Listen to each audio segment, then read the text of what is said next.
കൂടി അതിനെ സമീപിച്ചിട്ടുണ്ട്.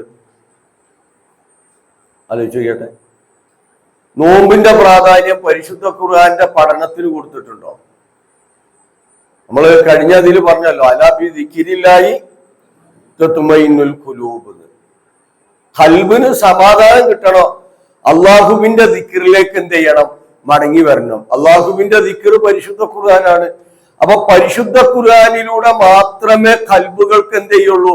സമാധാനം കിട്ടുകയുള്ളൂ. എന്ന് പറഞ്ഞാൽ ആ പരിശുദ്ധ ഖുർആന്റെ കൽപ്പനകൾക്കനുസരിച്ച് ജീവിതത്തെ എന്ത് ചെയ്യണം? ക്രമപ്പെടുത്തണം, നന്നാക്കി തീർക്കണം. അപ്പോഴാണ് മനസ്സമാധാനം ലഭിക്കുക. ആ ഖുർആനിനെ, അള്ളാഹുവിന്റെ കലാമിനെ അവഗണിച്ച് മുന്നോട്ട് പോയാൽ ജീവിതത്തിൽ ഒരിക്കലും എന്ത് ചെയ്യുകയില്ല? സ്വസ്ഥതയോ സമാധാനമോ ലഭിക്കുകയില്ല. അപ്പൊ അള്ളാഹ് വിശുദ്ധ ഖുർആനിനെ താങ്കളിലേക്ക് ഇറക്കി തന്നിട്ടുള്ളത് ജനങ്ങളെ ളുലുമാത്തിൽ നിന്ന്, ഇരുട്ടിൽ നിന്ന് പ്രകാശത്തിലേക്ക് നയിക്കാൻ വേണ്ടിയാണ്, കൊണ്ടുവരാൻ വേണ്ടിയാണ്. അപ്പൊ പ്രവാചകൻ സല്ലല്ലാഹു അലൈഹി വസല്ലമ ചെയ്ത ദൗത്യതാണ്. പരിശുദ്ധ ഖുർആനിലൂടെ ജനങ്ങൾ എന്ത് ചെയ്തു? ഇരുട്ടിൽ നിന്ന് പ്രകാശത്തിലേക്ക് കൊണ്ടുവന്നു. അല്ലെ, അന്ധവിശ്വാസമാകുന്ന ഇരുട്ട്, കുഫുറാകുന്ന ഇരുട്ട്, ഷിർക്കാകുന്ന ഇരുട്ട്, അതുപോലെ തന്നെ അനീതിയാകുന്ന ഇരുട്ട്, അധർമ്മമാകുന്ന ഇരുട്ട്, അങ്ങനെ ആ ഇരുട്ടുകളിൽ നിന്ന് ധർമ്മത്തിലേക്ക്, നീതിയിലേക്ക്, യഥാർത്ഥ വിശ്വാസത്തിലേക്ക്, തൗഹീദിലേക്ക് ജനങ്ങളെ കൊണ്ടുവന്നു. അവരെ സംസ്കാര സമ്പന്നരാക്കി.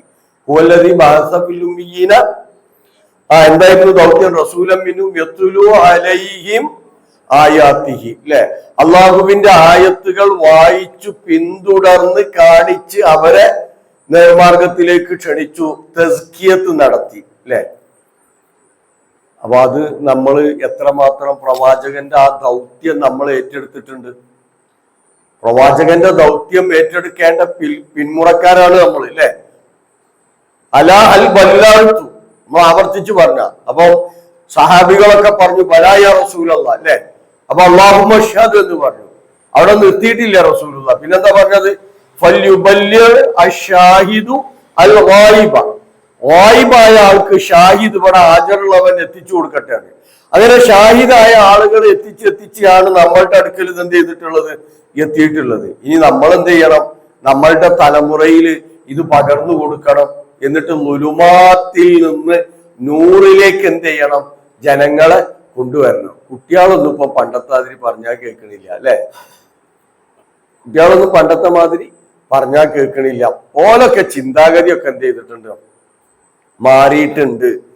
നമ്മളെ ചെറുപ്പത്തിലുണ്ടായ മാതിരിയൊന്നും അല്ല എന്നൊക്കെയാണ് ഇപ്പൊ ഇങ്ങനെ പ്രായമായിട്ടുള്ള ആളുകളൊക്കെ എന്ത് ചെയ്യാറുള്ളത്, പറയാറുള്ളത്. നമ്മളെ മക്കളെ വരെ അല്ലെ, ഓലൊക്കെ ഇപ്പൊ ഏതോ ലോകത്താണ് എന്നാണ് പറയാറുള്ളത്. ഒരു ഓൺലൈൻ ലോകത്താണ്, അല്ലെങ്കിൽ വേറെ ഏതോ ലോകത്താണ്. അതിന്റെ കുട്ടികൾ മോശമാവാൻ കാരണം വേറൊന്നുമല്ല, ഖുർആനിൽ നിന്ന് അകന്നു എന്നുള്ള അതിന്റെ ഒറ്റമൂല്യതാണ്. ഖുർആനിൽ നിന്ന് അകന്നു. ഇതിനേക്കാൾ മോശമായിരുന്നു ജാഹിലിയ കാലഘട്ടം. ഇതിനേക്കാൾ മോശമായിരുന്നു. എല്ലാ മേഖലയും വളരെ ദുഷിയ. ലഹരിയിൽ മുങ്ങിക്കുളിച്ച ടീമായിരുന്നു. ലഹരിയിൽ മുങ്ങിക്കുളിച്ചിരുന്ന ടീമായിരുന്നു. അധർമ്മവും അനീതിയും. അല്ലെ, മാംസത്തിന് ആവശ്യമുണ്ടെങ്കിൽ ഒട്ടകം നടന്നു പോകുമ്പോൾ ആവശ്യമുള്ള മാംസം ജീവനുള്ള ഒട്ടകത്തിന്റെ ശരീരത്തിൽ നിന്ന് മുറിച്ചെടുക്കും. കാടൻ അറബി ആലോചിച്ചു കേട്ടപ്പോ അവരുടെ ക്രൂരത എത്രയാണ് എന്നുള്ളത്. അല്ലെ, ഇന്നിപ്പോ നമ്മളെ നാട്ടിലൊക്കെ ഒരു ആന എത്താലില്ലേ, അത് ഒരു മാപ്പിളയാണ് അതിന്റെ പിന്നിലെങ്കിലോ പിന്നെ പറയും വേണ്ട, ഭയങ്കര ആന സ്നേഹികളാണ്. അല്ലെ, ഇപ്പൊ തെരുവുപട്ടിനെ എന്ത് ചെയ്യാൻ പാടില്ല? കൊല്ലാൻ പാടില്ല. സുപ്രീം കോടതിയിൽ ഇങ്ങനെ കേസ് നടന്നുകൊണ്ടിരിക്കുക. എന്താ ചെയ്യുക? അല്ലെ, കടിച്ചാലും, മനുഷ്യനെ കടിച്ചാലും എന്തില്ല, നായക്കൊന്നും പറ്റരുത് എന്നുള്ള അടുത്താണുള്ളത്. അപ്പൊ അതിനെക്കാട്ടിലൊക്കെ ഉഷാറാണ്. പക്ഷെ നിങ്ങട്ട് മനുഷ്യനെന്താ നന്നാവാത്തത്? അധർമ്മം. സ്വന്തം കുഞ്ഞിന് പ്രായപൂർത്തിയായ പെൺകുട്ടിക്ക് പ്രായപൂർത്തിയായാല് ഒരു കൊടി വെക്കും അത്രേ, ജാഹിലിയ കാലഘട്ടത്താറബി. പിന്നെ അവസാനം ആ കുഞ്ഞ് പ്രസവിച്ചതിന് ശേഷം കുട്ടിയുടെ മുഖച്ഛായ നോക്കിയിട്ടാണ് നിക്കാഹ് നടത്തി കൊടുത്തിരുന്നത്. ചുണ്ടും ചുരിയൊക്കെ കണ്ട അഹമ്മദാണ്, കയ്യും കാലൊക്കെ കണ്ട പോക്കരാണ്. എന്നിട്ട് കാരണന്മാരിരുന്ന് അമ്മോനും മേളാപ്പി മൂത്താപ്പി ഇരുന്നിട്ട് പോക്കരാണോ അതല്ല അഹമ്മദാണോ തീരുമാനിക്കുകയാണ്. അഹമ്മദാണെങ്കിൽ പിന്നെ അമ്മീനെ വിളിച്ചെടുത്തിട്ടാണ് എന്ത് നിക്കാഹ്. അപ്പൊ ആ കൗമ അത്ര മോശമായിരുന്നു. ആലോചിക്കട്ടെ. അപ്പൊ അത്തരത്തിലുള്ള കൗമിനെ നന്നാക്കിയെടുത്തത് എങ്ങനെ? ഖുർആനിലൂടെയാണ്. അപ്പൊ ഈ കൗമും അതുകൊണ്ട് തന്നെ നന്നാവുള്ളൂ. അപ്പൊ ഈ കൗമി നമ്മൾ 5ാം ക്ലാസ് വരെ ഖുർആനൊക്കെ ഉഷാറായി എന്തേന് അൽഫിത്രയിലൊക്കെ പഠിച്ചിട്ടില്ല, അങ്ങനെ മണിച്ച് മൂളി നീട്ടി പരത്തി ഓതുവേണ്ട എന്താ ഓന്റെ കിറാത്ത്. പക്ഷെ 10ാം ക്ലാസ്സിലെത്തിയപ്പോഴത്തേനും ഒക്കെ എന്ത് ചെയ്തു, പിടുത്തം വിട്ടു, ഒക്കെ മറന്നു. അതിന്റെ കാരണം വേറെ ഒന്നുമല്ല, 10ാം ക്ലാസ്സിലെത്തിയപ്പോഴത്തേന് ട്യൂഷൻ മാനിയായി. കാരണം ഫുൾ A+ ഇട്ടിട്ടില്ലെങ്കിൽ കുട്ടികളെക്കാട്ടിലും മോശമാണ് ആർക്ക്, വാപ്പാർക്കുമാർക്കും. അതുകൊണ്ട് ഫുൾ A+ ഇട്ടണം. അപ്പൊ ഒരു പരിപാടിക്കും ഉണ്ടാവില്ല, ഒരു ട്യൂഷൻ തന്നെയാണ് ട്യൂഷൻ അല്ലെ. അപ്പൊ ഫുൾ A+ ആ രീതിയിൽ പോയി. പരിശുദ്ധ ഖുർആനായിട്ടുള്ള ബന്ധം എന്താ? അത് 5ാം ക്ലാസ് വരെ, 6ാം ക്ലാസ് വരെ, 7ാം ക്ലാസ് വരെ ഒക്കെ പഠിച്ചത് എന്നല്ലാതെ ഖുർആനായിട്ട് ബന്ധമില്ല. ആ ഖുർആനായിട്ട് ബന്ധമില്ലാത്തതുകൊണ്ട് പണ്ട് സ്കൂളിൽ അറബി എടുക്കുന്ന അധ്യാപകരൊക്കെ 1-2 ഖുർആന്റെ ആയത്തൊക്കെ പറഞ്ഞു കൊടുത്തിരുന്നു കുട്ടികൾക്ക് ആ രീതിയിലുള്ള. അപ്പൊ അതൊക്കെ പറയാനും പേടിയാണ്. കാരണം എന്താ, പറഞ്ഞാല് ആരെങ്കിലും ഒരാൾ പരാതി കൊടുത്താൽ പിന്നെ അവിടെ പ്രകടനക്കാരം ബുദ്ധിമുട്ടായിരിക്കും, ജോലി പോകും, അതൊക്കെ ഇല്ലേ. പണ്ടെന്താ നാറജീലും എന്ന് പഠിപ്പിച്ചപ്പോൾ നാറജീലും, അപ്പൊ നേർച്ചനെ കുറിച്ച് പറയുന്നു എന്നതാണ് പ്രശ്നം. അപ്പൊ അതുമായി ബന്ധപ്പെട്ടിട്ടുള്ള പാഠം ഒഴിവാക്കണം. അപ്പൊ ആരോ പറഞ്ഞു നാറജീലും എന്ന് പഠിപ്പിക്കുമ്പോഴും വേണമെന്നുണ്ടെങ്കിൽ നേർച്ചനെ കുറിച്ച് ഞങ്ങൾക്ക് എന്ത് ചെയ്യാൻ പറ്റും, പറയാൻ പറ്റും. കാരണം നാറജീലും തേങ്ങാനെ കുറിച്ച് പറയുമ്പോൾ തേങ്ങ അരക്കണീനെ കുറിച്ച് പറയാ, തേങ്ങാ പാലിനെ കുറിച്ച് പറയാ, അത് കുലാവിയിലിടുന്നതിനെ കുറിച്ചൊക്കെ പറയാ. ഇങ്ങനെയൊക്കെ പറഞ്ഞാൽ നേരെ നേർച്ചയിലേക്കോ മൗലൂദിലേക്കോ റാത്തീബിലേക്കോ ഒക്കെ പോകാൻ പറ്റും. അപ്പം മറ്റേ ഭാഗം നിരോധിച്ചത് കൊണ്ടൊന്നും ആയില്ല അത്. അപ്പം അങ്ങനെ അത് ആ കാലഘട്ടമൊക്കെ അല്ലെ. ഈ ഉപദേശം എന്നത് ജനങ്ങൾക്ക് എന്തായി തീർന്നു. ഇപ്പൊ ഒരു മടുത്തില്ലേ, എന്ത് ഉപദേശം, എന്നും ഇപ്പൊ അയാൾക്ക് അതന്നെ പറയാനുള്ളത് എന്ന്, വേറെ എന്താ ഇപ്പൊ അയാൾക്ക് പറയാനുള്ളത്. എന്നാൽ ആ ഉപദേശം സ്വീകരിച്ച് ജീവിതത്തിൽ എന്തെങ്കിലും മാറ്റം വരുത്തോ, അതുണ്ടാവില്ല. അപ്പൊ പരിശുദ്ധ ഖുർആനിൽ നിന്ന് അകന്നു എന്നതാണ് നമ്മളുടെ പുതിയ തലമുറയുടെ മെയിൻ പ്രശ്നം. പരിശുദ്ധ ഖുർആനിൽ നിന്ന് അകന്നു എന്നുള്ളത്. അപ്പൊ പരിശുദ്ധ ഖുർആനിലേക്ക് തന്നെ തിരിച്ചു വരണം. കാരണം നമ്മളുടെ ചുറ്റുവട്ടത്തിൽ പഴയ കാലം പോലല്ല, കെണി ഒരുക്കി കാത്തിരിക്കുകയാണ്. നരകത്തിലേക്ക് കൊണ്ടുപോകാൻ കെണി ഒരുക്കിയിട്ട് നമ്മളത് അറിയാതെയോ അറിഞ്ഞോ ഒക്കെ അതിലിങ്ങനെ വീഴാണ്. അപ്പൊ ഈ പരലോക ചിന്തയില്ലാത്തവൻ നരകത്തിലേക്ക് കൊണ്ടുപോകാനുള്ള കെണി ഒരുക്കി കാത്തിരിക്കുമ്പോൾ ക്യാമ്പസിലും റോട്ടിലും അതുപോലെ തന്നെ ചായപ്പീടിയിലൊക്കെ മേശന്റെ അളവന്നെ കുറവായിരിക്കും, ഇതിന്റെ പകുതി ഉണ്ടാവുള്ളൂ ടേബിള് മേശ. എന്താ, ഇവിടെ ഇരുന്ന് അപ്പുറം ഇപ്പുറം ഇരിക്കുന്ന ആളെ കാല് തമ്മിൽ മുട്ടണം. അതിനും വേണ്ടിയിട്ടാണ് എന്ത്, അപ്പോളെ കച്ചവടം കിട്ടുള്ളൂ. അത് ബിസിനസ് ട്രിക്കും കൂടിയാണ് എന്ത്. അപ്പൊ അങ്ങനെ വന്നിരിക്കാനുള്ള സൗകര്യമുള്ളടത്ത് കുട്ടികളൊക്കെ എന്ത് ചെയ്യുള്ളൂ, വല്ല വെള്ളമൊക്കെ കുടിക്കാൻ കയറുള്ളൂ. അപ്പൊ എല്ലാ മേഖലയിലും അവിടെ പരലോകബോധം ഇല്ലാത്തവൻ തെറ്റിലേക്ക് നയിക്കും, ഏത് മേഖലയിലാണെങ്കിലും. അപ്പൊ നമ്മളെ ഉള്ളം കയ്യിൽ തന്നെ ഉണ്ട് എല്ലാം. അവിടെ അള്ളാന്റെ രക്ഷ കിട്ടണം. അള്ളാന്റെ രക്ഷ കിട്ടണമെങ്കിൽ എന്ത് വേണം? അതിന്റെ ഒരു ആയത്ത് പറഞ്ഞു തരും നിങ്ങള്.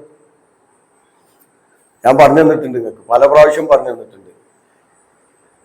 ഖുർആനുമായി നിരന്തരം ബന്ധമുള്ളവനെ പടച്ചവൻ മറയിട്ട് കാക്കുന്ന, പരലോകബോധമില്ലാത്തവന്റെയും ഖുർആനുമായി നിരന്തരം ബന്ധമുള്ളവന്റെയും ഇടയിൽ കാണാൻ പറ്റാത്ത മറയിട്ടിട്ട് അള്ളാഹ് കാത്തുകൊള്ളുവാനാണ്. വൈദാ ഖറഅതൽ ഖുർആൻ ജഅൽനാ ബൈനക വബൈനൽ ലദീന ലാ യുഅ്മിനൂന ബിൽ ആഖിറതി ഹിജാബൻ മസ്തൂറ. സൂറത്ത് ഇസ്രായിലെ 45-ാമത്തെ ആയത്ത്. ഇത് ഇവിടെയുള്ള ഏതെങ്കിലും ആചാര്യ പറഞ്ഞല്ല, മൗലവി പറഞ്ഞല്ല, നാട്ടുകാരൊന്നും പറഞ്ഞല്ല, അള്ളാഹ് അറിഞ്ഞതാണ്. അള്ളാഹിനെ നമ്മൾ കേൾക്കാൻ റെഡിയാണോ? എന്നാൽ അള്ളാഹ് പറഞ്ഞ എന്താ, എന്റെ കലാമ് പരിശുദ്ധ ഖുർആനുമായി നിരന്തരം ബന്ധം വെച്ച് പുലർത്തിക്കോ, അത് ആശയം ഗ്രഹിച്ചു വായിച്ചോ, എങ്കിൽ പരലോക ബോധമില്ലാത്തവൻ നിന്നെ വഴികേടിലേക്ക് നയിക്കുമ്പോൾ അവന്റെയും നിന്റെയും ഇടയിൽ കാണാൻ സാധിക്കാത്ത മറ ഇട്ടിട്ട് ഞാൻ നിന്നെ സംരക്ഷിക്കുന്നു. ജഅൽനാ ബൈനക വബൈനൽ ലദീന ലാ യുഅ്മിനൂന ബിൽ ആഖിറതി ഹിജാബൻ മസ്തൂറാ. ഖുർആൻ പറഞ്ഞു. അപ്പൊ ഈ ഖുർആനുമായിട്ടുള്ള ബന്ധം സമൂഹത്തിന് നഷ്ടപ്പെട്ടു അല്ലെ. കുപ്പിപ്പാട്ടും പക്ഷിപ്പാട്ടൊക്കെ അതൊക്കെ പഴയ കാലത്താണെങ്കിൽ ഇന്ന് അത് പിന്നെ ടെക്നോളജി ഉപയോഗിച്ചിട്ട് എന്ത് ചെയ്തു, പുതിയ രീതിയിലൊക്കെ ആവിഷ്കരിച്ചിട്ട് എന്ത് ചെയ്യാണ്, കൊണ്ടുവരികയാണ്.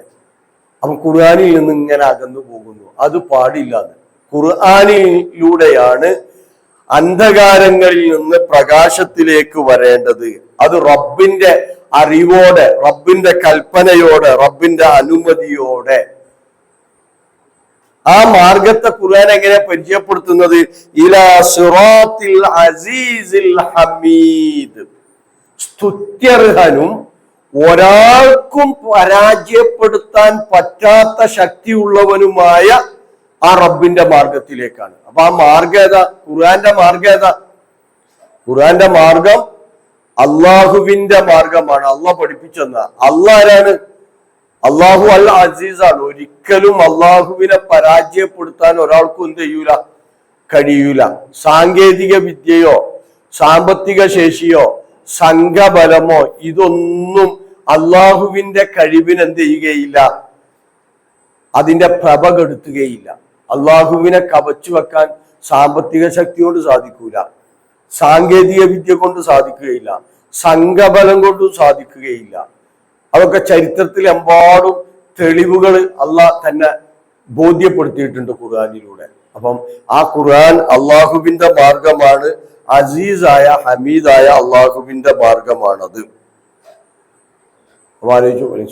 അപ്പൊ നമ്മൾക്ക് ഖുർആനായിട്ട് എത്രമാത്രം ബന്ധമുണ്ട് നമ്മുടെ ജീവിതത്തിൽ? ചൊവ്വാഴ്ച ഖുർആൻ കേൾക്കുന്നുണ്ട് എന്നല്ലാതെ അതല്ലാത്ത ദിവസങ്ങളിൽ, അതല്ലാത്തപ്പോൾ ഖുർആൻ ആശയം ഗ്രഹിച്ച് വായിക്കാൻ നമുക്ക് കഴിയാറുണ്ടോ എന്ന് വിലയിരുത്തി നോക്ക്. നമ്മളുടെ +2 പഠിക്കുന്ന, ഡിഗ്രിക്കൊക്കെ പഠിക്കുന്ന കുട്ടികൾ ആ പാഠപുസ്തകങ്ങളൊക്കെ എടുത്ത് വായിക്കുന്നതിൻ്റെ മുമ്പ് പരിശുദ്ധ ഖുർആനിൽ നിന്ന് ഒരായത്തോ രണ്ടായത്തോ ഒക്കെ വായിക്കാനുള്ള ഒരു പ്രചോദനം രക്ഷിതാക്കൾ എന്ന നിലയിൽ നമ്മൾ നൽകാറുണ്ടോ? കുട്ടികൾ കുറവാണല്ലോ ഇവിടെ രക്ഷിതാക്കളേ ഉള്ളൂ. കുറച്ച് 2-3 ആൾക്കാരൊക്കെ ഉണ്ടാവും കുട്ടികൾ.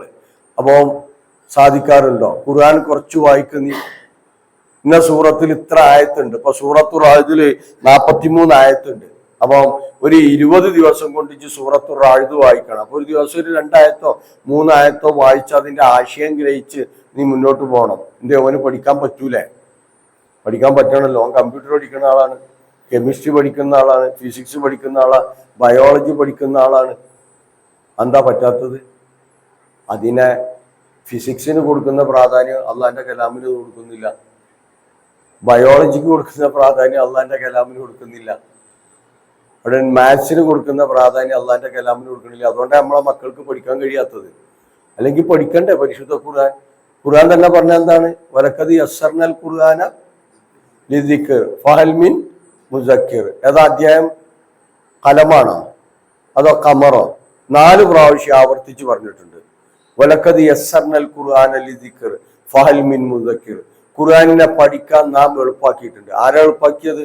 ട്യൂഷൻ സെന്ററിലെ മാഷല്ല അല്ലേ? പല ഫോർമുല ഉണ്ടല്ലോ ഇപ്പൊ അല്ലേ? At 10 dance attendance, at 10 dance അങ്ങനെ പഠിച്ചോളിയുണ്ട്. At 10 dance attendance. അപ്പൊ പഠിക്കാനുള്ള അങ്ങനെ പല ഫോർമുലകളും ഉണ്ട്. അപ്പൊ ഖുർആൻ പഠിക്കാൻ അള്ളാഹ് പറയാ ഞാൻ എളുപ്പാക്കിയത്. വലഖദ് യസ്സർനൽ ഖുർആന ലിദ്ദിക്ർ പഠിക്കാൻ.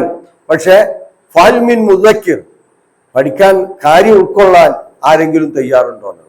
അപ്പൊ നമ്മൾ തയ്യാറല്ല എന്നാ. തയ്യാറല്ലെങ്കിൽ ളുലുമാത്തിൽ നിന്ന് നൂറിലേക്ക് വരാൻ സാധിക്കുകയില്ല. അള്ളാഹുവിന്റെ സിറാത്തുൽ അസീസുൽ ഹമീദിലേക്ക് വരാനും സാധിക്കുകയില്ല. അപ്പൊ അൽ ഹമീദ് അല്ലാഹി ലഹു മാ ഫിസ് സമാവാതി വമാ ഫിൽ അർദ്. അപ്പൊ ആരാ അള്ളാഹ്? അല്ലെ? ഈ അള്ളാഹ് അള്ളാഹ് അള്ളാഹ് എന്നിങ്ങനെ പറയുമ്പോ എത്ര വട്ടം പറയുന്നുണ്ടല്ലേ?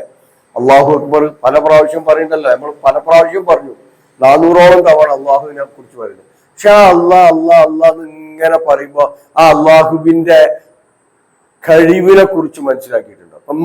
ഉപ്പ എന്നൊക്കെ പറയുമ്പോ ഉമ്മ ആരാണെന്ന് നമ്മൾ മനസ്സിലാക്കിയിട്ടുണ്ടാവും അല്ലെ? ഇപ്പ എന്ന് പറയുമ്പോ ഉപ്പനെ കുറിച്ച് മനസ്സിലാക്കിയിട്ടുണ്ടാവും. ഉപ്പ കുറച്ച് സ്ട്രോങ് ആണ്. അതുകൊണ്ട് ഉമ്മയിലൂടെ എന്ത് ചെയ്യാ? ഉപ്പയിലേക്ക് എത്താം. ഉമ്മനോട് പറയാം ആദ്യം, എന്നിട്ട് ഉപ്പനോട് പറയട്ടെ എന്നാ അല്ലെ?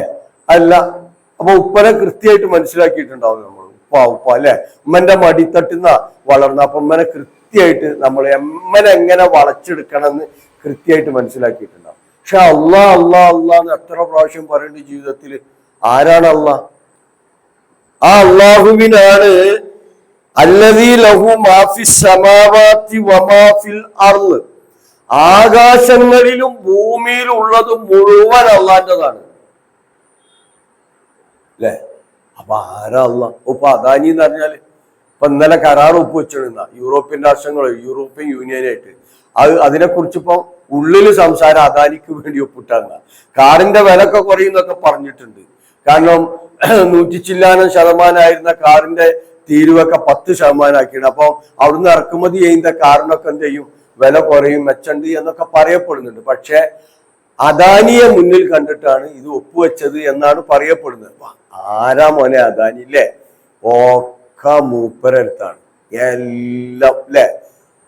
ഒക്കെ വിൽക്കുക, 2 ഗുജറാത്തുകാർ വിൽക്കുക, 2 ഗുജറാത്തുകാർ ഇങ്ങനെ വാങ്ങിക്കൂട്ടുക, ഇങ്ങനെ പറയാറുള്ളത്. അപ്പൊ നമ്മൾ ആലോചിച്ച് നോക്കിയാട്ടെ, അള്ളാഹു ആരാ? ആകാശങ്ങളുടെ മുഴുവൻ അധിപനാണ് അള്ളാഹു. ആകാശങ്ങളുടെ മുഴുവൻ അധിപൻ അള്ളാഹു. അപ്പൊ ആ അള്ളാഹുവിനെ ഭയപ്പെടേണ്ട വിധത്തിൽ ഭയപ്പെടണം. ആ അള്ളാഹുവിനെ മനസ്സിലാക്കേണ്ട വിധത്തിൽ മനസ്സിലാക്കണം. അള്ളാഹുവിനെ മഹത്വപ്പെടുത്തേണ്ട വിധത്തിൽ മഹത്വപ്പെടുത്തണം. അങ്ങനെ നമ്മൾക്ക് മഹത്വപ്പെടുത്താൻ മനസ്സിലാക്കാൻ സാധിച്ചിട്ടുണ്ടോ?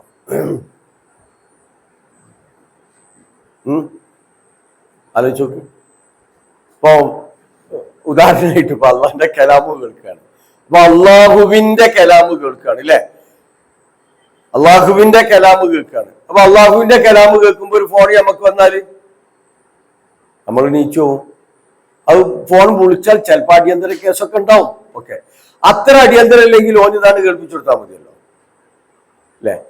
പ്രധാനമന്ത്രിന്റെ കലാമാണ് ഇവിടെ കേൾക്കണമെങ്കിൽ നമ്മൾ ഫോൺ വന്നാൽ എന്തേക്കാരോ എടുക്കുക, ഇറങ്ങിപ്പോവുക.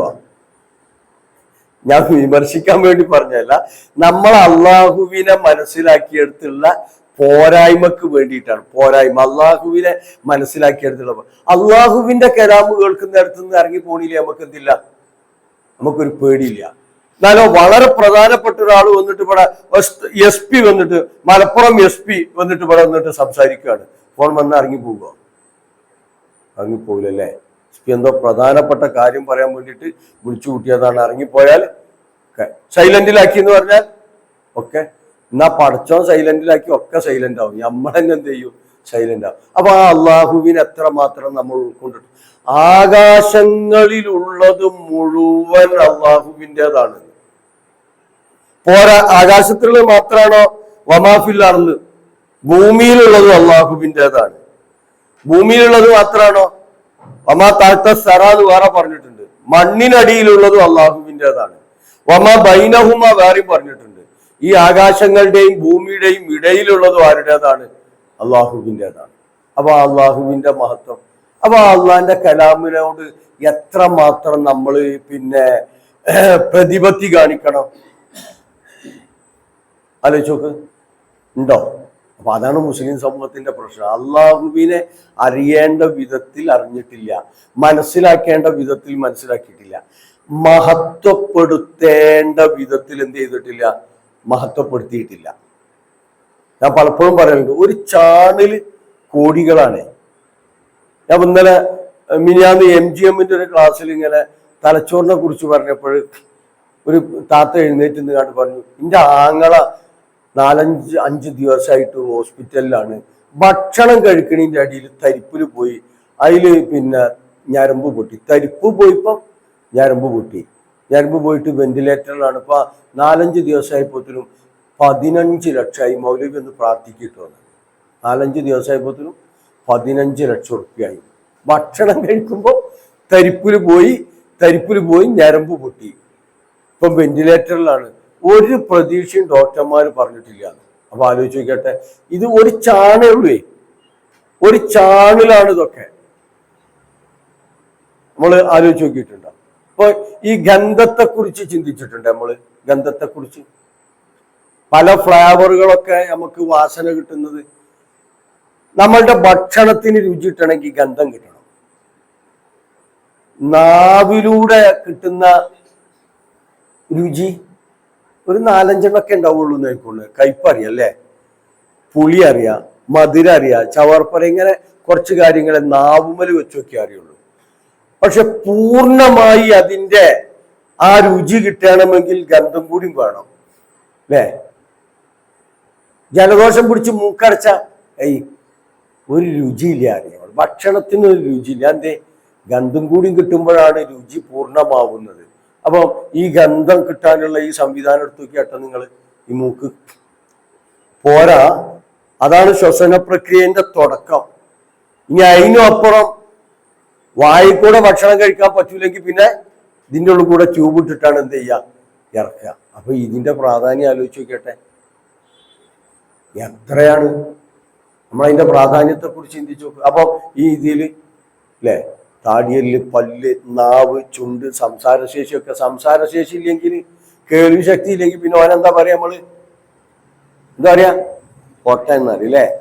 ഒരു സംസാരശേഷി ഇല്ല, കേൾവി ശേഷി, പൊട്ടനാണ്. ഇതൊക്കെ ഒരു ചാണിലാണ്. അതിന്റെ കീപ്പട്ട് വേറുണ്ട്. അപ്പൊ ഈ പടച്ചോന്റെ മഹത്വത്തെ കുറിച്ച് നമ്മൾ എത്രമാത്രം ഗൗരവത്തോടു കൂടി കണ്ടു എന്നുള്ളത് ജീവിതത്തിൽ ഹിദായത്ത് ലഭിക്കുന്നതിന് പ്രാധാന്യമുണ്ട് കേട്ടോ. വളരെ പ്രധാനമാണ്. ഈ ചങ്ങായിക്ക് തന്നെ പറയാനുള്ളൂ എന്ന് ചിലരൊക്കെ ചിന്തിക്കുന്നുണ്ടാവും. പക്ഷെ ഇത് പറഞ്ഞിട്ടില്ലെങ്കിൽ പിന്നെ ഖുർആൻ എന്തല്ല, ഖുർആനല്ല. ഖുർആന്റെ പ്രാധാന്യം എന്നത് അള്ളാഹിന്റെ കലാമാണ്. ആ അള്ളാഹുവിന്റെ കലാമിനെ സമീപിക്കേണ്ട ഗൗരവത്തോടു കൂടി സമീപിച്ചിട്ടില്ലെങ്കിൽ ഒരിക്കലും എന്ത് ചെയ്യൂല, ജീവിതത്തിൽ ആ യഥാർത്ഥ ഹിദായത്തിലേക്ക് എത്തിപ്പെടൂല. നമ്മളൊക്കെ ചിന്തിക്കുക എന്താ, ഞാനൊക്കെ സ്വർഗത്ത് പോയിട്ടില്ലെങ്കിൽ പിന്നെ ആരാ പോകാനെന്നാ. അത്യാവശ്യം ഹജ്ജ് ചെയ്തിന്, ഉംറക്കുണ്ട്, നമസ്കാരവും ഉണ്ട്, നോമ്പും ഉണ്ട് ഇല്ലേ. പിന്നെ ഇപ്പൊ ഞാനൊക്കെ സ്വർഗത്ത് പോയിട്ടില്ലെങ്കിൽ പിന്നെ ആരാ പോവുക? ആരോടാ ഹസിബ്തും അൻ തദ്ഖുലുൽ ജന്ന എന്നുള്ള ചോദ്യം ഉന്നയിച്ച ഖുർആന്? ആരോടാ ചോദിച്ചേ? അം ഹസിബ്തും അൻ തദ്ഖുലുൽ ജന്ന വലമ്മാ യഅതികും മസലുൽ ലദീന ഖലൂ മിൻ ഖബ്ലികും മസ്സത്തുഹുമുൽ ബഅ്സാഉ വല്ലറാ ഹത്താ സുൽസിലു. ആരാ? പ്രവാചകൻ അടക്കമുള്ള സമൂഹത്തോടാണ് ചോദിക്കുന്നത്. സ്വർഗത്തിൽ വെറുതാണ് കയറി കുത്തിറക്കാന്ന് വിചാരിക്കുന്നുണ്ടോ? ഫലമായി എത്തിക്കും അസലുല്ലദീന ഖലൂ മിൻ ഖബ്ലികും, മുൻഗാമികൾക്ക് വന്നതുപോലുള്ള പരീക്ഷണങ്ങളൊക്കെ വന്നിട്ടല്ലാതെ സ്വർഗത്ത് കയറി കുത്തിറക്കാമെന്ന് വെറുതെ വിചാരിക്കണം. അലം യഅനി ലില്ലദീന ആമനു അൻ തഖ്ശാ ഖുലൂബുഹും ലിദിക്രില്ലാഹി വമാ നസല മിനൽ ഹഖ് എന്നുള്ള ചോദ്യം ആരോടോ ഉന്നയിച്ച്? സഹാബിമാരില്ലേ. 2-ാം വർഷത്തിലെ ഹിജ്റ 2-ാം വർഷത്തിലാണ്. ഹിജ്റ 2-ാം വർഷത്തിലാണ് ആ ചോദ്യം. അപ്പൊ നിങ്ങൾക്ക് സമയമായിട്ടില്ലെന്ന്. അപ്പൊ അബൂബക്കറും ഫിൽ ജന്ന, ഉമറും ഫിൽ ജന്ന, ഉസ്മാനും ഫിൽ ജന്ന, അലിയും ഫിൽ ജന്ന എന്ന് പറഞ്ഞാൽ ഇവരോടാണ് ചോദിക്കുന്നത്. അഥവാ 2-ാം വർഷത്തിലേക്കൊക്കെ വന്നപ്പോൾ ചെറിയൊരു ആശ്വാസം ജീവിതത്തിൽ. ആ മക്കയിലുണ്ടായിരുന്ന കഷ്ടപ്പാടൊന്നുമില്ല, കുറച്ചൊരു ആശ്വാസം കിട്ടി. അപ്പൊ ഓരിങ്ങനെ അലസരായോ എന്നൊരു തോന്നല്, ചെറിയൊരു സുഖലോലുപത വന്നു എന്ന് തോന്നിയപ്പോഴാണ് അള്ളാന്റെ ചോദ്യാടോ, ഖുർആനിലേക്ക് മനസ്സിനെ പാകപ്പെടുത്താൻ സമയമായിട്ടില്ലേ? അള്ളാഹുവിന്റെ കൽപ്പനകളിലേക്ക് മനസ്സിനെ പാകപ്പെടുത്താൻ സമയമായിട്ടില്ലേ? നിങ്ങൾ അഹ്ലു കിതാബിനെ പോലെ ആവാതിരിക്കാനും സമയമായിട്ടില്ലേ? എന്നിട്ട് ഖുർആൻ പറഞ്ഞു, അഹ്ലു കിതാബിന് കാലം ദീർഘിച്ചപ്പോൾ ത്വാല അലൈഹിമുൽ അമദ്, അവരുടെ ഹൃദയങ്ങളൊക്കെ കടുത്തുപോയി, അവരിൽ ഭൂരിപക്ഷവും ഫാസിഖീങ്ങളായി. അപ്പം അതിന്റെ കാരണം കാലം ഇങ്ങനെ നമ്മളൊക്കെ പണ്ടേ മുജാഹിദല്ല. ഇവിടെയല്ലോ വാദപ്രതിവാദമൊക്കെ നടന്നത്.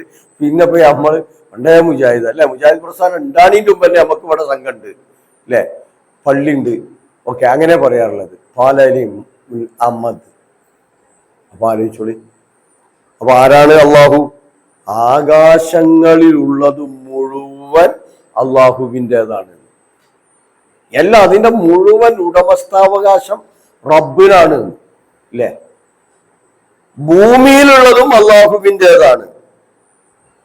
അപ്പൊ ഇങ്ങനെയുള്ള അള്ളാഹുവിൽ നിന്ന് നിന്നിലേക്ക് ഇറക്കപ്പെട്ട പരിശുദ്ധ ഖുർആനിലേക്ക് ജനങ്ങളെ ക്ഷണിക്കണം. അതിലൂടെ നുലുമാത്തിൽ നിന്ന് നൂറിലേക്ക് അവരെന്ത് ചെയ്യേണ്ടതുണ്ട്? കൊണ്ടുവരേണ്ടതുണ്ട് എന്നാ പറഞ്ഞിട്ടുള്ളത്. അപ്പോൾ ഒന്ന് നമ്മളെ കാര്യത്തിൽ നമ്മൾക്ക് സാധ്യമായിട്ടുണ്ടോ നോക്കുക. ഖുർആനിന്റെ നൂറ് സ്വീകരിച്ചിട്ട് നുലുമാത്തുകളിൽ നിന്ന് രക്ഷപ്പെടാൻ നമുക്ക് സാധ്യമായിട്ടുണ്ടോ എന്ന് നമ്മൾ വിചാരിക്കുക. അതിലൊന്ന് നമ്മളെ സ്വഭാവം തന്നെയാണ്. ബുഇസ്തു അൻ നുതമ്മിമ മകാരിമൽ അഖ്ലാഖ്, അല്ലേ? ബുഇസ്തു അൻ നുതമ്മിമ മകാരിമൽ അഖ്ലാഖ്. എന്തിന്റെ പൂർത്തീകരണത്തിനാണ് ഞാൻ നിയോഗിക്കപ്പെട്ടു എന്ന് പറഞ്ഞത്? സൽസ്വഭാവങ്ങളുടെ പൂർത്തീകരണത്തിന് വേണ്ടിയാണ് ഞാൻ നിയോഗിക്കപ്പെട്ടിട്ടുള്ളത്. അപ്പൊ പരിശുദ്ധ ഖുർആനാണ് പ്രവാചകന്റെ സ്വഭാവം. കാന ഖുലുഖുഹു അൽ ഖുർആൻ ഇന്നക ലഅലാ ഖുലുഖിൻ അളീം. അപ്പൊ ഈ ഖുർആൻ അനുസരിച്ച് നമ്മളുടെ സ്വഭാവത്തെ പരിവർത്തിപ്പിച്ചെടുക്കാൻ നമുക്ക് സാധ്യമായിട്ടുണ്ടോ? അതുപോലെ തന്നെ നമ്മളുടെ ഇടപാടുകളെ, നമ്മളുടെ പെരുമാറ്റങ്ങളെ, നമ്മളുടെ വേറുള്ള ശീലങ്ങളൊക്കെ ഖുർആനിനനുസരിച്ച് പാകപ്പെടുത്തിയെടുക്കാൻ നമുക്ക് സാധിച്ചിട്ടുണ്ടോ? കാരണം പ്രവാചകനെ അല്ലെ, മൈക്കിൾ ഹാർട്ട് അല്ലേ ദി 100 എന്ന് പറഞ്ഞ പുസ്തകം എഴുതിയത് അല്ലെ? മൈക്കിൾ ഹാർട്ട് ദി 100, ക്രിസ്ത്യാനിയായ മൈക്കിൾ ദി 100 എന്ന് പറയുന്ന പുസ്തകം എഴുതി. അതിൽ 1ാം സ്ഥാനത്ത് കൊടുത്തത് ആരാണ്? മുഹമ്മദ് മുസ്തഫ സല്ലല്ലാഹു അലൈഹി വസല്ലമയാണ്. അതെ, ക്രിസ്ത്യാനിയായിട്ടും അത് കൊടുത്ത്. അതാണ് പ്രവാചകൻ. കാരണം പ്രവാചകൻ പറഞ്ഞതെന്തോ അത് ജീവിതത്തിലൂടെ പ്രവാചകൻ എന്ത് ചെയ്തു? കാണിച്ചു കൊടുത്തു എന്നുള്ളതാണ്. അപ്പം അത് ഖുർആനിലൂടെ നമ്മൾക്ക് കാണിച്ചു കൊടുക്കാൻ സാധിച്ചിട്ടുണ്ടോ? ഖുർആൻ ഉൾക്കൊണ്ടുകൊണ്ട് ആലോചിച്ച് നോക്കി. എന്നിട്ട് അല്ലാഹു പറയാ വവൈലുൻ ലിൽ കാഫിരീന മിൻ അദാബിൻ ശദീദ്. വവൈലുൻ, നാശം, ലിൽ കാഫിരീന, സത്യത്തെ നിഷേധിക്കുന്നവർക്ക്, മിൻ അദാബിൻ ശദീദ്, കഠിനമായ ശിക്ഷ കൊണ്ട് സത്യത്തെ നിഷേധിക്കുന്നവർക്ക് വമ്പ നാശം. ഇപ്പൊ ഇവിടെ ഏതാ സത്യം? ഇവിടെ ഏതാ സത്യം? പരിശുദ്ധ ഖുർആനാകുന്ന സത്യം. എന്താണ് അതിന്റെ സത്യം? എന്താണ്? ആകാശങ്ങളുടെയും ഭൂമിയുടെയും ഒക്കെ ഉടമസ്ഥാവകാശമുള്ള അള്ളാഹുവിൽ നിന്ന് ഇറക്കപ്പെട്ടതാണത്. അപ്പൊ അതിന് കാണേണ്ട വിധത്തിലുള്ള ഗൗരവവും സ്ഥാനവും നമ്മൾക്ക് കൊടുക്കാൻ കഴിഞ്ഞോ? ഇവിടുത്തെ സത്യത, ഇവിടുത്തെ സത്യം കുഫർ എന്താന്ന് ചോദിച്ചാൽ, ഇവിടുത്തെ കുഫർ സത്യനിഷേധം ആകാശങ്ങളുടെ ഉടമസ്ഥനായ, ഈ ഭൂമിയുടെ ഉടമസ്ഥനായ, അതിനിടയിലുള്ളതിന്റെയും അതിനടിയിലുള്ളതിന്റെയും ഉടമസ്ഥനായ, അൽ അസീസായ, ഒരാൾക്കും പരാജയപ്പെടുത്താൻ പറ്റാത്ത വിധത്തിൽ ശക്തിയുള്ള, സ്തുത്യർഹനായ അള്ളാഹുവിന്റെ കലാമിനെ സ്വീകരിക്കേണ്ട വിധത്തിൽ സ്വീകരിച്ചോ ഇല്ലേ എന്നതാണ് ഇവിടുത്തെ സത്യം. അപ്പൊ സത്യസന്ധമായി ആ പരിശുദ്ധ ഖുർആനിനോട് നിലപാട്, അതിനോടുള്ള സമീപനം ശരിപ്പെടുത്താത്തവന് നാശം എന്നാ പറഞ്ഞത്. വവൈലുൻ, എങ്ങനെ? അദാബുൻ ഷദീദ്, കടുത്ത ശിക്ഷയിലൂടെ അവന് നാശം ഉണ്ടായിരിക്കുന്നു. അപ്പം ഖുർആനിൽ നിന്ന് അകന്നു പോയാൽ അമ്പിച്ച നാശ. സൂറത്തു ത്വാഹയിലായത്തൊക്കെ നമ്മൾ പറഞ്ഞില്ലേ, അന്ത്യദിനത്തിൽ എന്തായിട്ടാണ് ഒരുമിച്ച് കൂട്ടുക? കണ്ടു കാണാത്തവനായി ഒരുമിച്ച് കൂട്ടുക. യൗമൻ അശ്റുഹു യൗമൽ ഖിയാമത്തി അഴ്മ. ടെൻഷൻ ഫ്രീ ആണോ? ടെൻഷൻ ഇല്ലാതെ ജീവിക്കാൻ കഴിയുണ്ടോ? പൈസ ഉണ്ട്, ശമ്പളമുണ്ട്, വരുമാനമുണ്ട്, ജോലിയുണ്ട്, കച്ചവടത്തിലൊന്നും വലിയ കുഴപ്പമൊന്നുമില്ല, രോഗമൊന്നുമില്ല, എന്താ അറിയില്ല, ഒരു സമാധാനമില്ല അല്ലേ? ഒരു സമാധാനമില്ല അല്ലെ? അങ്ങനെയല്ല എല്ലാവരും, മിക്കവാറും ആളുകൾ ഒരു സമാധാനമില്ല, ഒരു ടെൻഷൻ ഇല്ല. പെണ്ണുങ്ങൾ എന്തെങ്കിലും ഒന്ന് പറഞ്ഞാൽ അപ്പൊ പറയും ഒരു സ്വൈര്യം തരൂലല്ലോ എന്നറിയില്ലേ? പത്തിയാരെന്തോന്ന് പറഞ്ഞിട്ടുണ്ട്, ഒരു സ്വൈര്യം തരൂലല്ലോ എന്ന് പറയും അല്ലെ? ഒരു സമാധാനമില്ല.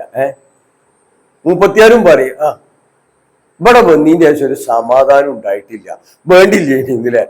ഇതാണ് ആര് കേൾക്കണേ? പുതിയ തലമുറ കേൾക്കണേ. അപ്പോൾ ഓള് തീരുമാനിക്കുക, എന്നാ എനിക്കെന്ത് വേണ്ട, കല്യാണം വേണ്ട. ഉമ്മ പറയാണ് കല്യാണം കഴിക്കാക്കി ഇനി അന്നായിനി. അന്ന് ഇങ്ങനെ ഒറ്റക്ക് ഇങ്ങനെ ജീവിച്ചു പോകണമെങ്കിൽ ഈ പ്രശ്നമൊന്നുമില്ല ഇനി. അപ്പൊ അത് 10-20 വയസ്സായ കുട്ടീനെ കേൾക്കുകയാണ്. അപ്പൊ ഓളെ തീരുമാനം ഓള് റെഡിയാക്കി, നഞ്ഞെന്ത് വേണ്ട. ഇമ്മന്റെ അനുഭവം എത്രയൊക്കെ ഉഷാറായ വാപ്പന്റെ മുമ്പിൽ ഇമ്മന്റെ അവസ്ഥ ഇതാണെങ്കിൽ ഇനി അമ്മക്ക് എന്ത് വേണ്ട, കല്യാണം വേണ്ട. ഓള് തീരുമാനമാക്കി. അതാണ്, അത് പുതിയൊരു പ്രശ്നമാണ്. ഒരുപാട് പുയ്യാപ്പളാരുണ്ട് എൻ്റെ അടുത്ത്. പക്ഷെ ഒരൊറ്റ കുട്ടിക്കും പറ്റിയ ഒരു 6 പുയ്യാപ്പളാർ ഇപ്പം നിലവിലുണ്ട്. ടീച്ചറുണ്ട്, പിന്നെ ഗവൺമെന്റ് സ്കൂൾ അധ്യാപകനുണ്ട്, പിന്നെ യൂറോപ്യൻ കമ്പനിയിൽ ജോലി, ഇവിടെ നാട്ടിൽ നിന്ന് ജോലി ചെയ്യുന്ന ആളുണ്ട്, കോളേജിൽ പഠിപ്പിക്കുന്ന പുരുഷന്മാരുണ്ട്. ഇതൊക്കെ ഉണ്ടായിട്ടും പെൺകുട്ടികളെ തരുമ്പോ നാളെ നാട്ടിൽ നിറച്ച് പെൺകുട്ടികളാണ്, പെൺകുട്ടികളെ കിട്ടുന്നില്ല. അത് എന്തേ? ഞാൻ ഇപ്പൊ ഇങ്ങനെ പറയാറുണ്ട്, നമ്മളിപ്പം വരുമാനം ഉണ്ടാക്കാൻ പറ്റിയൊരു പദ്ധതിയാണ് എന്താണ് ഇപ്പത്തെ പദ്ധതി അറിയങ്ങള്? മൈസൂർ കല്യാണത്തിന് തുടക്കം കുറിക്കുക. പണ്ട് ഇവിടുന്ന് പെൺകുട്ടികളാണ്ട് പറഞ്ഞയക്കല്ലേ ചെയ്തിരുന്നത്, മൈസൂർ കല്യാണം ഇവിടുന്നാണ് കെട്ടിച്ചയക്കുക. ഇനി എന്ത് വേണ്ടിയിരുന്നറിയോ? അവിടുന്ന് ഇങ്ങോട്ട് കൊണ്ടുവരേണ്ടി. അവിടെ പോയി ചെറിയൊരു ഏജൻസി ഒക്കെ എടുത്തിട്ട്, ആർക്കും താല്പര്യം ഉണ്ടെങ്കിൽ പറ്റൊരു ഏജൻസി ഒക്കെ എടുത്തിട്ട് അവിടുത്തെ പെൺകുട്ടികളെ ഇങ്ങോട്ട് കേരളത്തിലേക്ക് എന്ത് ചെയ്യാം, നല്ല ചെക്കന്മാരെ പറഞ്ഞിട്ട് ഇങ്ങോട്ട് കെട്ടിക്കൊണ്ടിരിക്കും. നിങ്ങൾ എഴുതിയച്ചോളി, വരാൻ പോണത് തന്നെ, യാതൊരു സംശയമില്ല. കാരണം പെൺകുട്ടികളെ കിട്ടാനില്ല, പെൺകുട്ടികളില്ലാഞ്ഞിട്ടല്ല, കിട്ടാനില്ല.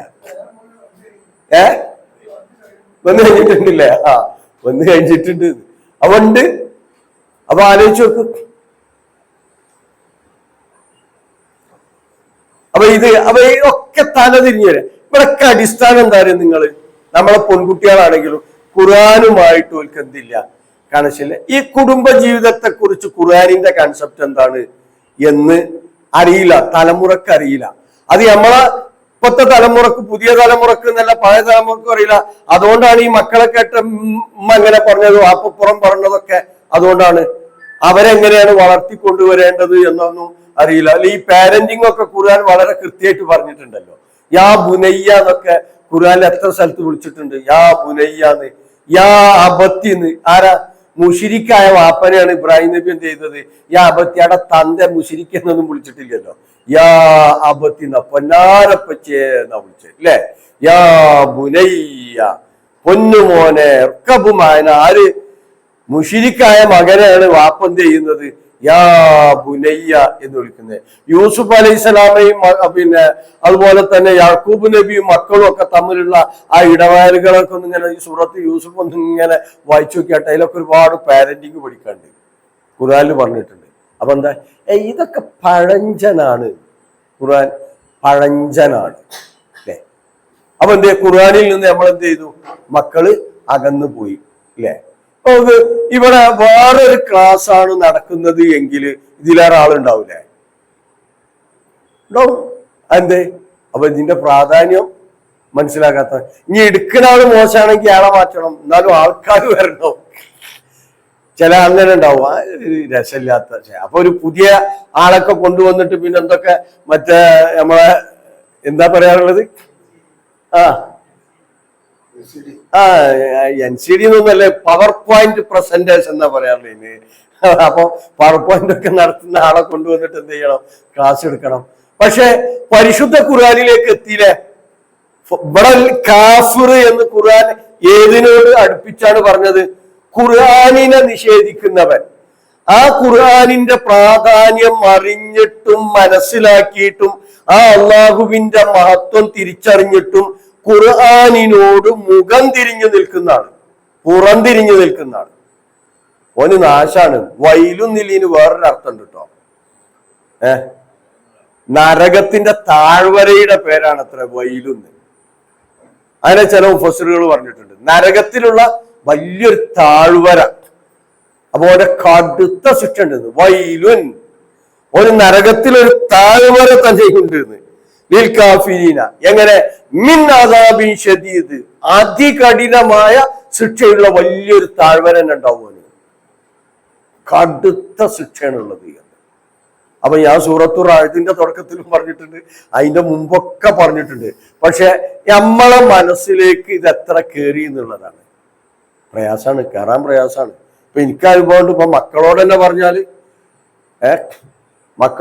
പറഞ്ഞാല് ഓൾക്ക് എന്താണ് പ്രയാസാണ്. ഇപ്പൊ ബികോമിന് ക്ലാസ് എടുക്കുമ്പോ എന്റെ മകൻ ഉണ്ടായില്ല അതേ ക്ലാസ്സിൽ. ഞാൻ ഓനോട് പറയുന്നത് ചോദിക്കൂട്ടോ, എന്നോടേക്കാർ ആദ്യത്തെ ചോദ്യം പറഞ്ഞിട്ടില്ലെങ്കിൽ എന്നോട് കിട്ടും. അപ്പോ അതുകൊണ്ട് ഓൻ പഠിച്ചു വരും. എന്നാലോ അവിടുന്ന് ഇറങ്ങി ഒരു 2 ആഴ്ച കഴിഞ്ഞിട്ട് ചോദിച്ചാല് ഇത് ദിവസം ഓതുണ്ട്, എന്നാലും എന്ത് ചെയ്തിട്ടില്ല, എന്നാലും മണ്ടയിൽ ഉണ്ടാവില്ല. കാരണം എന്തേ? അത് ആ കോലത്തിലാണ് പഠിച്ചത് എന്നതുകൊണ്ടാണ്. ഈ അള്ളാനെ നമ്മൾ കാണുന്നില്ലല്ലോ. കാണുന്നുണ്ടോ? കാണൂലല്ലോ അല്ലേ? പക്ഷെ കാണുന്നതിലൂടെ അള്ളാഹുവിനെ അറിയണ്ടേ നമ്മൾ? അള്ളാഹുവിന്റെ അപാരമായ കഴിവുകൾ എത്രയാ നമ്മൾ ദിവസവും നമ്മളെ ശരീരത്തിലുണ്ട്, പ്രപഞ്ചത്തിലുണ്ട്, ഭൂമിയിലുണ്ട്, എല്ലാം ഉണ്ടല്ലോ. അതിലൂടെ നമ്മൾ അള്ളാഹുവിനെ കാണാത്ത അള്ളാഹുവിനെ കാണുന്നതിലൂടെ അറിയണ്ടേ? ആലോചിക്കട്ടെ. അപ്പൊ അറിഞ്ഞാൽ അള്ളാഹുവിലേക്ക് എത്തും, ഖുർആനിലേക്ക് എത്തും. ഇനി കേട്ടോളി, അല്ലദീന, ആരാണ് ഈ ഖുർആനിൽ നിന്ന് അകന്നു നിന്ന് സത്യനിഷേധത്തിലേക്ക് പോകുന്നവർ? ആരാണ്? അല്ലദീന യസ്തഹിബ്ബൂനൽ ഹയാത്തദ് ദുനിയാ, ഇഹലോക ജീവിതത്തെ ഇഷ്ടപ്പെടുന്നവരാണവർ. അല്ലദീന, എങ്ങനെയുള്ളവരാണവർ? യസ്തഹിബ്ബൂന, അവർക്ക് ഹുബ്ബാണ്, പ്രേമാണ്, ഇഷ്ടാണ്.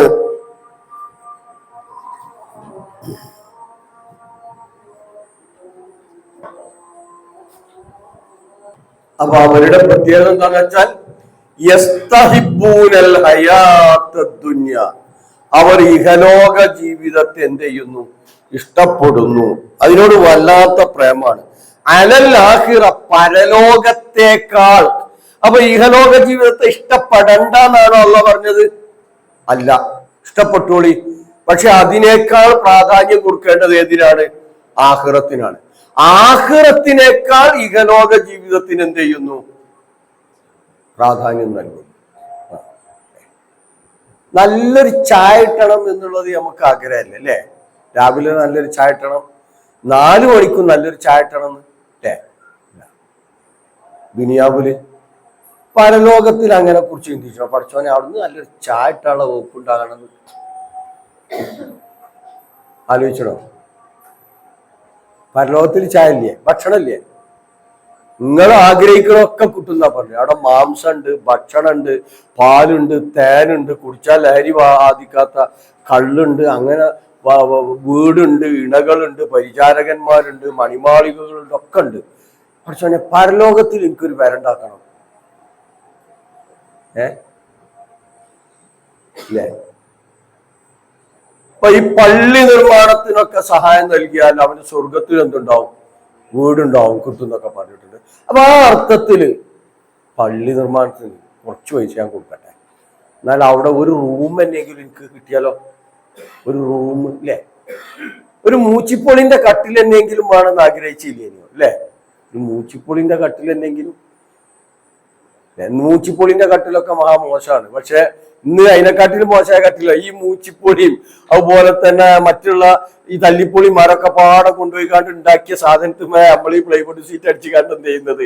കിടക്കുന്നത്. അത് വേറെ പ്രശ്നം. ഒരു മൂച്ചിപ്പൊളിന്റെ കട്ടിൽ എന്തെങ്കിലോ നിലത്ത് കടന്നൂടാ അല്ലേ? ഇനി കട്ടിലാണെങ്കിലോ ഒക്കെ വെറും കട്ടുമ്മൽ കടന്നൂടെ ഒരു ക്രോസ് അടി എന്തെങ്കിലും അല്ലേ? ഇപ്പൊ ബെഡിന്റെ ഒക്കെ കനത്രയാണ്. ഒന്ന് പോരായിട്ട് 2 കട്ടിക്കിട്ടാ കിടക്കണേ. ശരി, പരലോകത്തിലെത്തുമ്പോ പഠിച്ചോന് ഒരു കട്ടിലെന്നെങ്കിലും കിടക്കാൻ കിട്ടണം, വേണ്ടേ? എന്താ ഉണ്ടാക്കണേ? അങ്ങനെ ചിന്തിച്ചണം. അഥവാ ദുനിയാവിനേക്കാൾ പരലോകത്തിന് പ്രാധാന്യം നൽകുക. തിരിച്ചും ഇവിടെ പഞ്ഞ് ബെഡൊന്നും കിട്ടിയിട്ടില്ലെങ്കിലും തിരക്കടൊന്നുമില്ല. പരലോകത്തിലെത്തുമ്പോ എനിക്ക് സ്വർഗത്തിൽ ഒരു ഇടം കിട്ടണം അല്ലേ? അതിനെ പ്രാർത്ഥിക്കലുണ്ട് ആരെങ്കിലും? പടച്ചോനെ എനിക്ക് സ്വർഗത്തിലൊരു വീട് അല്ലെ? ആരാ പ്രാർത്ഥിച്ചത്? ആസിയ റളിയല്ലാഹു അൻഹല്ലേ? റബ്ബി ബിനിലി ഇൻദക ബൈതൻ. കൊട്ടാരാണ് വിടുന്നത്. കൊട്ടാരത്തിലെ സുഖ സൗകര്യങ്ങൾ എത്ര! അതും ഫിറൗനിന്റെ കൊട്ടാരത്തിലെ. അതൊക്കെ ത്യജിച്ചു മഹദി. എന്നിട്ട് ലാ ഇലാഹ ഇല്ലല്ലാഹ് മൂസ റസൂലുള്ളാഹ് വിശ്വസിച്ചു, അതിനനുസരിച്ച് പ്രവർത്തിച്ചു. ക്രൂരമായ ശിക്ഷക്ക് വിധേയമാക്കപ്പെടുമ്പം ഒരു പറഞ്ഞ റബ്ബി ബിനിലി ഇൻദക ബൈതൻ ഫിൽ ജന്ന, പഠിച്ചോനെ സ്വർഗത്തിലൊരു വീട്. അപ്പൊ ഈ ദുനിയാവിലുള്ള ഒരു വീടിനെ കുറിച്ച് ആലോചിച്ചോളി, കുഴപ്പമില്ല അല്ലെ? അതിന്റെ സിറ്റ് ഔട്ട് ഇത്ര വേണം അല്ലെ? അതിന്റെ ഡൈനിങ് ഹാൾ ഇത്ര വേണം, ബെഡ്റൂം 3-4 ആയിരിക്കണം അല്ലെ? അതിലെ കട്ടിൽ ഇങ്ങനെ ആവണം, മറ്റത് ഒക്കെ ആലോചിച്ചോളി. എത്ര റുപ്യ പുട്ടിയിട്ട് ഇങ്ങനെ ഒരതില്ലേ? ഇങ്ങനെ നമ്മള് വീടൊക്കെ ഇങ്ങനെ ഒരതിലുണ്ടാല് 1 ലക്ഷം റുപ്യക്ക് പെയിന്റ് വാങ്ങിയാൽ 3 ലക്ഷം റുപ്യ കൂലി കൊടുക്കേണ്ടി വരും ഒരതാന്. പെയിന്റിങ്ങാരുണ്ടെങ്കിൽ കുറ്റം പറയാനല്ല കേട്ടോ, പക്ഷെ അങ്ങനെയാണ്. എന്നാലും നമ്മൾ ഓരതി ഉഷാറാക്കി എന്താ അല്ലേ. പക്ഷെ ഇതൊന്നും വേണ്ട, ചെത്തിത്തേക്കാത്തൊരു പെരന്നെങ്കിലും സ്വർഗത്തിൽ കിട്ടണം എന്ന ചിന്ത, അങ്ങനെ ആഗ്രഹിക്കാൻ, അങ്ങനെ പ്രാർത്ഥിക്കാൻ, അങ്ങനെ ചിന്തിക്കാൻ സാധിച്ചിട്ടുണ്ടോ? സാധിച്ചിട്ടില്ലെങ്കിൽ ഇവിടെയാണ് പ്രശ്നം. ആഖിറത്തിനേക്കാൾ എന്ത് ചെയ്യുക? ദുനിയാവിനെ ഇഷ്ടപ്പെടുക. അപ്പൊ ദുനിയാവിനേക്കാൾ ആഖിറത്തിനെ ഇഷ്ടപ്പെടുമ്പോഴാണ് ഖുർആനിലേക്ക് ശ്രദ്ധ തിരിക്കാൻ സാധിക്കുക. ദുനിയാവിനേക്കാൾ ആഖിറത്തിന് എന്ത് ചെയ്യണം? പ്രാധാന്യം നൽകണം. അപ്പോഴാണ് ഖുർആനെ കുറിച്ചുള്ള ചിന്ത വരിക. ആ ഖുർആൻ അനുസരിച്ച്, അത് അള്ളാന്റെ കലാമാണ്. എനിക്ക് സ്വർഗം പണിതൊരുക്കി വെച്ചിട്ടുള്ള ആ റബ്ബിന്റെ കലാമാണ്. ആ പരലോകത്തിലെത്തുമ്പോ ആ റബ്ബ് എന്നെ തൃപ്തിപ്പെട്ടിട്ടില്ലെങ്കിൽ അവിടെ മഹാ കഷ്ടായിരിക്കും. അതുകൊണ്ട് അള്ളാഹുവിന്റെ കലാമിലൂടെ ഞാൻ അള്ളാനെ കേൾക്കണം. റബ്ബ് ഈ പ്രപഞ്ചത്തിൽ പ്രവർത്തിച്ചു വെച്ചിട്ടുള്ള തെളിവുകളിലൂടെ ആ റബ്ബിലേക്ക് ഞാൻ എത്തിച്ചേരണം. ആ റബ്ബിന്റെ മഹത്വം ഉൾക്കൊള്ളണം. എന്നിട്ട് ആ റബ്ബിന്റെ കലാമ് പഠിക്കണം എന്ന ബോധമുണ്ടോ? ഉണ്ടാവണം. ഇപ്പൊ ഞാൻ നേരത്തെ ഫോണിന്റെ കാര്യം പറഞ്ഞിട്ടോ, ഇനി ഫോണ് കോള് വരുന്നവര് അടുത്ത ക്ലാസ്സിന് വരാക്കണ്ട. ഞാൻ അതൊരു ഉദാഹരണം പറഞ്ഞത് മാത്രം. നമ്മൾക്ക് പരിശുദ്ധ ഖുർആനിനോട്, അള്ളാഹുവിന്റെ കലാമിനോടുള്ള ആ പ്രാധാന്യം എത്രമാത്രം ഉൾക്കൊണ്ടു എന്നതിന് ഞാൻ ചെറിയൊരു ഉദാഹരണം പറഞ്ഞെന്ന് മാത്രമേ ഉള്ളൂ. നമ്മളുടെ നിത്യജീവിതത്തിൽ നടക്കുന്നത്. മറിച്ച് വേറൊരാളുടെ ക്ലാസ്, നല്ലൊരു മോട്ടിവേഷൻ ക്ലാസ് നടത്തുന്ന ആളില്ലേ, അപ്പൊ എന്താണ് ഏതെങ്കിലും ഒരു അംസാക്കെ അല്ലെങ്കിൽ പിന്നെ വേറെ ഏതെങ്കിലും അങ്ങനെയൊക്കെ മോട്ടിവേഷൻ ക്ലാസ് ഒക്കെ നടത്തുന്ന ആൾക്കാരുണ്ടല്ലോ. ഓരൊരു ക്ലാസ് എടുക്കുകയാണെങ്കിൽ അല്ലേ, നമ്മള് ഫോണൊക്കെ ആദ്യം തന്നെ സൈലന്റ് ആക്കിയിട്ടുണ്ടാവും അല്ലെ, മൂപ്പര് പറഞ്ഞിട്ടുണ്ടാവും ഒക്കെ സൈലന്റ് ആക്കാൻ, ഇത് കഴിഞ്ഞിട്ടേ പോകാൻ പാടുള്ളൂ എന്നുണ്ടാവും അല്ലെ. ഇനി അതൊന്നും വേണ്ട, ഒരു 1000 റുപ്യന്റെ സമ്മാന പദ്ധതി ഉണ്ട് ക്ലാസ് കഴിഞ്ഞിട്ട്. ആ ക്ലാസ്സിൽ നിന്ന് ഒരു ചോദ്യം ചോദിച്ചിട്ട് എന്ന് പറഞ്ഞാല് കുറച്ചേരം കൂടിയൊക്കെ അവിടെ കുത്തിർക്കൂല്ലേ.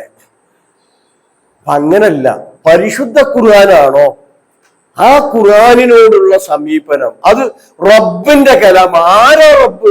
ആകാശങ്ങളുടെയും ഭൂമിയുടെയും ഉടമസ്ഥനാണ് റബ്ബ്. എന്നെ സൃഷ്ടിച്ചു പരിപാലിക്കുന്ന നാഥനാണ് റബ്ബ്. എന്റെ ജീവവായുവിന്റെ കണക്ഷൻ ആ റബ്ബിന്റെ അടുക്കലാണ്. എനിക്ക് ജീവജലം നൽകുന്നത് ആ റബ്ബാണ്. എന്റെ എല്ലാം സൃഷ്ടിച്ച് സംവിധാനിച്ച് നിർണയം നടത്തി വഴി കാണിച്ച് ഒരു വേള എന്നെ സംഹരിക്കാനും കഴിവുള്ള റബ്ബിന്റെ കലാമാണ് എന്ന ബോധത്തോടു കൂടി അതിനെ സമീപിക്കണത്. അതിപ്പോ എന്താ, ഗൾഫിൽ നിന്ന് വരുമ്പോ ഒരു ഖുർആൻ കിട്ടി ഉഷാറാണ് അല്ലെ, നല്ല പേജാണ്, നല്ല അച്ചടിയാണ് കേട്ടോ, നല്ല മിനുസുള്ള പേപ്പർ, അതുകൊണ്ട് കാര്യമില്ല. ഖുർആനിന്റെ പ്രാധാന്യം മനസ്സിലാക്കണം, മഹത്വം മനസ്സിലാക്കണം. അള്ളാഹുവിന്റെ കലാമിന് എന്താ നിങ്ങൾ ഗൗരവം കാണാത്തത്? വഖദ് ഖലഖകും അത്വാറ, അവനല്ലേ നിങ്ങളെ ഘട്ടം ഘട്ടമായി സൃഷ്ടിച്ചവൻ. നൂഹ് അലൈഹിസ്സലാം ചോദിച്ച ചോദ്യം. ഖുർആൻ എന്തിനാ ഈ ചോദ്യം എടുത്ത് നമ്മളുടെ മുമ്പിലിട്ടെന്നത്? നമ്മളും ആലോചിക്കാൻ വേണ്ടിയിട്ടാണ്. അപ്പം ആഖിറത്തേക്കാൾ ദുനിയാവിനെ ഇഷ്ടപ്പെടല്ല വേണ്ടത്, ദുനിയാവിനേക്കാൾ എന്ത് ചെയ്യണം? ആഖിറത്തിന് പ്രാധാന്യം നൽകണം.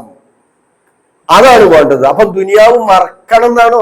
അല്ല, വല തൻസ നസീബക്ക, ദുനിയാവിലുള്ള നിന്റെ വിഹിതം നീ എന്ത് ചെയ്യണ്ട? മറക്കണ്ടാന്ന്. ഹലാലും ഹറാമും പരിഗണിച്ച് ഹലാലായ വിധത്തിൽ, ഹക്കും ബാത്തിലും പരിഗണിച്ച് ഹക്കായ വിധത്തിൽ എത്രയും നേടിയെടുക്കുക, അതിനൊന്നും ഒരു കുഴപ്പമില്ല. പക്ഷേ ഈ ദുനിയാവല്ല എന്റെ ആത്യന്തികമായ ലക്ഷ്യം, പരലോകമാണ് എന്ന ബോധം ഉണ്ടാവണം. ആ ബോധമില്ലാത്തവനാണ് ഖുർആനിൽ നിന്ന് അകന്നു പോവുക. പോരാ, പിന്നെ അവരുടെ വേറൊരു പ്രത്യേകത, വയസുദ്ദൂനാൻ സബീലില്ല, അള്ളാഹുവിന്റെ മാർഗത്തിൽ നിന്ന് അവർ ജനങ്ങളെ തടയും. വയസുദ്ദൂൻ, അവർ തടയും, അൻ സബീലില്ല, അള്ളാന്റെ മാർഗത്തിൽ. അള്ളാന്റെ മാർഗം വിശദീകരിച്ചത് എവിടെ? അള്ളാന്റെ മാർഗം എന്താണെന്ന് വിശദീകരിച്ചത് എവിടെയാണ്? ഖുർആനിലാണ്, അള്ളാന്റെ കലാമിലാണ് അള്ളാന്റെ മാർഗം വിശദീകരിച്ചത്. ആ കലാമിൽ നിന്ന്, ആ റബ്ബിന്റെ മാർഗത്തിൽ നിന്ന്, നന്മയിൽ നിന്ന് ജനങ്ങളെ അവർ തടയും. അതിനെ വക്രമാക്കി തീർക്കാനും അവർ ആഗ്രഹിക്കും. അതിനെ തൊട്ട് അവർ ആഗ്രഹിക്കും ആ ഖുർആനിനെ വക്രീകരിക്കാൻ വേണ്ടി.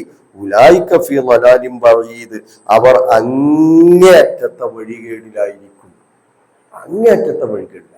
അപ്പം പരിശുദ്ധ ഖുർആന്റെ പ്രാധാന്യം തന്നെയാണ്. ഓരോ അധ്യായം മറച്ചു നോക്കിയാലും ഓരോ അധ്യായത്തിലും തുടക്കത്തിലോ അല്ലെങ്കിൽ നടുക്കോ ഒടുക്കത്തിലൊക്കെ അള്ളാഹുവിന്റെ കലാമിന്റെ പ്രാധാന്യം പറയാത്ത അധ്യായങ്ങളില്ല. അഥവാ ഈ പരിശുദ്ധ കലാമിന്റെ ഇത് എന്നെ സൃഷ്ടിച്ച റബ്ബിന്റെ, ഈ പ്രപഞ്ചത്തെ അകലവും സൃഷ്ടിച്ചു പരിപാലിക്കുന്ന റബ്ബിന്റെ കലാമാണ്.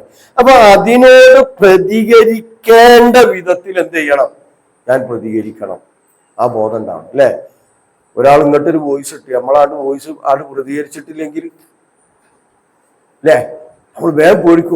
വോയിസ് ഇട്ടിട്ട് അതിന് പ്രതികരിക്കാതെ ഇരുന്നാൽ ഭയങ്കര പ്രയാസക്കാരം അല്ലെ? ഗ്രൂപ്പിൽ എത്ര പെട്ടെന്ന് ചാടിയിട്ടാ പ്രതികരിക്കുക. ഗ്രൂപ്പിൽ വോയിസ് എന്നിട്ട് ഇപ്പൊ തന്നെ പ്രതികരിക്കണം. പ്രതികരിച്ചോളി, കുഴപ്പമില്ല.